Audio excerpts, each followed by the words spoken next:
So if I were to ask you why Code Geass is such an amazing series, what would your answer be? Maybe it's the awesome Nightmare Frame battles, the large cast of interesting characters, the lore of Geass, the romance elements, the abundance of fan service, the extended universe, or maybe the story. Truth is, there isn't a right or wrong answer here. One aspect that I hadn't thought about until recently is the world building of Code Geass. The setting is really well thought out. This was immediately apparent after watching the prologue and going straight into the episode. Watching the prologue for Roze of Recapture reminded me of this, because it's another example of a story within the Code Geass universe that doesn't quite understand how to craft an effective prologue. Akito and even Resurrection has struggled in that department, but Roze so far is the worst example. The best way to prove it is by comparing it to the prologue of Lelouch of the Rebellion. Before I start, there will be spoilers for not only the first episode of Roze of Recapture, but also from episodes 2 to 6 or films 1 and 2. I'll try to keep the spoilers from the later episodes minimal though. Don't forget to like the video and subscribe so you don't miss any future videos covering Roze of Recapture and Code Geass. Let's start with Lelouch of the Rebellion. Here's what we learned in the prologue. A war broke out on August 10th, 2010 between the Holy Britannian Empire and the nation of Japan. There was a trade dispute between the nations, and despite Japan's best attempt at neutrality, the war started anyways. Britannia as a superpower unveiled their new weapon, the Humanoid Autonomous Armored Knight, or Nightmare Frames for short, to the decisive battle. This weapon overwhelmed the Japanese forces, leading to their defeat. Japan became a dominion of the Empire, now renamed Area 11. The country was stripped of its freedom, its rights, and its name. Before the credits roll, we see the same boys from the intro together. One of them declares the destruction of Britannia. So why is this prologue an excellent example of world building? For starters, it explains the current political landscape of the world. We see just how large Britannia is based on the landmass alone, and learn that it is in fact a superpower. Since Japan tried to remain neutral, we can assume that they probably didn't have the means to fight them. Even the map of the invasion demonstrates the overwhelming power of Britannia. Simple, but a brilliant way to show this. We then learn they were fighting over Japan's underground resources. This makes sense since historically, disputes over resources is a common reason for why nations go to war. Then it shows how Britannia conquered Japan with images of its invading army. This culminated in Britannia using the Nightmare Frames to finish off the Japanese military. You can reasonably conclude that Japan wasn't going down as easily as Britannia expected, given the size difference in nations. We also learned that this technology is brand new to the world since it overwhelmed the Japanese forces. It must have been a breakthrough in science to develop it, and it implies that if Japan were to fight back down the road, they would need Nightmare Frames of their own. So potentially we are looking at a future arms race. The aftermath of the war is so critical, not just the fact that Britannia won, but they stripped Japan of everything and now have control over the underground resources. The last part brilliantly connects to the events that happened 7 years later. Two terrorists are fighting back against Britannia. Clovis, now the viceroy of Area 11, calls the Japanese people 11s, and this pissed off Colin, who says they are Japanese. And it showed her later on using a Nightmare Frame to fight back because the regular technology isn't good enough, as I just mentioned. We even get a newer model 7 years later called the Sutherland. There's just so much interesting world building happening all at once here, and that's all thanks to this simple prologue that answers the basic questions of where this takes place, when this takes place, why there was a conflict, how Britannia won, and who will the story be about, showing Suzaku and Lelouch as children while C2 was watching them from the distance. I also like how they showed Lelouch and Suzaku playing around in Japan while showing the invasion happen in real time. It really helped establish the setting for the anime while introducing us to the main characters. What's so incredible about this is that despite the prologue providing a plethora of information, it doesn't spoil any major events in the anime. We don't know anything about these characters or other details about the Britannian Empire, including their leader. Later on, they do expand on many parts from this prologue since it laid the framework for the story to do so, but you don't need to know that information right now to understand what's happening in the first few episodes. You're not left confused on the basic details, and that's why this prologue is so damn good. Now let's shift over to talk about how Roze of Recapture messed this up. Here's what we learn from its prologue. After the Holy Empire of Britannia fell under the 99th Emperor of Britannia, Lelouch v. Britannia, the nation broke apart into smaller nations, most of which united as the Republic of Britannia under Schneisel's rule and then joined the UFN. The peace was shattered during the third year of the Koa period when a fraction of the Britannian forces invaded the Hokkaido bloc of Japan. They conquered and established the Neo-Britannian Empire in that location. Now Japan has become a dominion of Britannia just like before. So what's wrong with this prologue? Simply put, it's too vague. It doesn't provide enough information to understand the setting of the story. After watching it, I thought of so many basic questions just in context to the story as if this was the first anime in Code Geass. Here are some examples. Why did some nations not align with Schneisel? Was there a civil war between them? Why did a fraction of the Britannian forces invade Japan? How did they conquer Japan? What is the current political climate? If Britannia isn't the superpower anymore, then who is? What is the co-op period? And the list goes on. This is confusing for both fans who haven't watched Code Geass in a while, or someone like myself where I engage with the series all the time. Forget about the characters or major conflicts, we don't have basic answers to the what, why, and how, and even the where and when is kinda confusing. Once we get into the episode itself, it's not clear what's going on in relation to the prologue, and the story had to use characters to deliver exposition to further explain the setting, information that should have been in the prologue.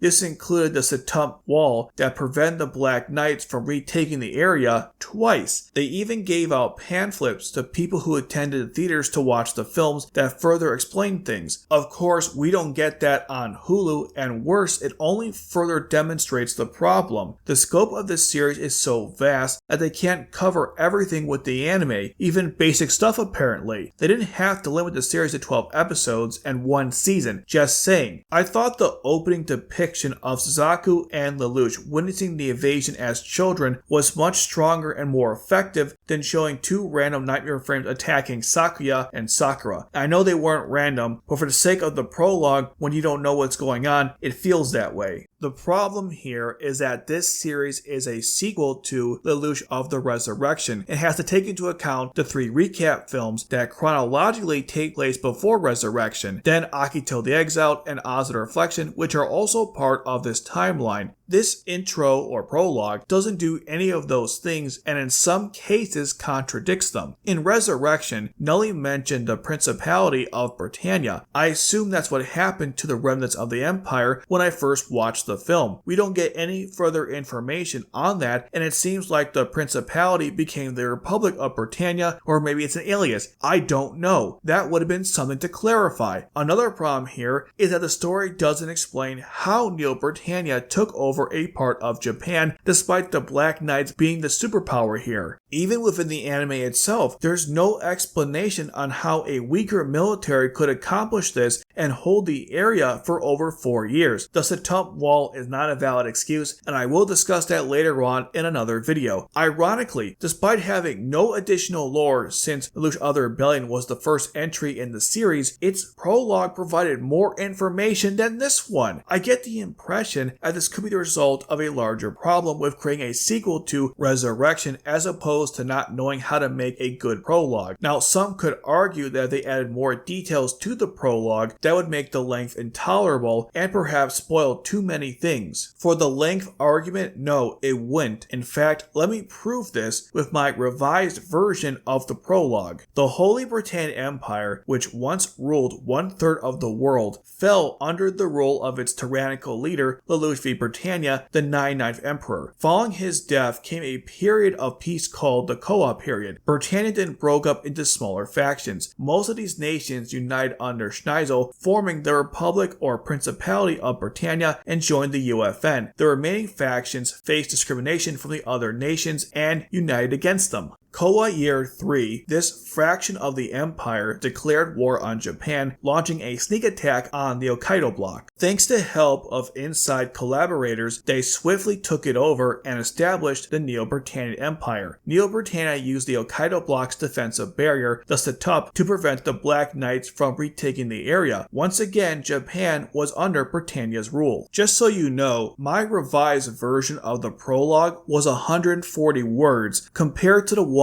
in Lelouch Other Rebellion, which was 145 words. These changes don't address the larger problems with the plot, but at least you have a basic understanding of what's going on. Some of the things I added were mentioned in the plot summary on the website, but were absent in the version that we got, which was weird. Now in my revision, there are some spoilers from future episodes, but including them here doesn't ruin the story. In fact, now we have more things to look forward to, like getting explanations as to why and how there was discrimination against Britannians. And I imagine there's still basic information yet to be revealed that would further improve the quality of a brand new prologue. There's a fine line between spoiling the plot and giving the audience enough information to understand the setting of the story. I'm not asking for detailed information concerning Sakya, Ash, Jugo, the Einberg, Norlon, etc., etc. Just give me enough information about what the hell happened between Resurrection and now, build a strong foundation to then develop your story on, and not piecemeal it as you go, which is what seems to be going on right now. Even Akito wasn't this bad in this department.